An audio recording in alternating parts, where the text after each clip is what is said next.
there! Welcome to Flying High Storytelling.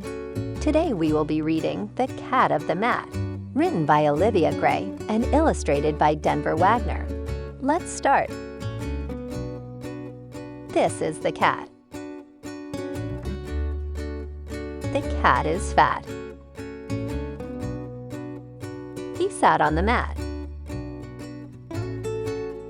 He wore a hat. This is the rat.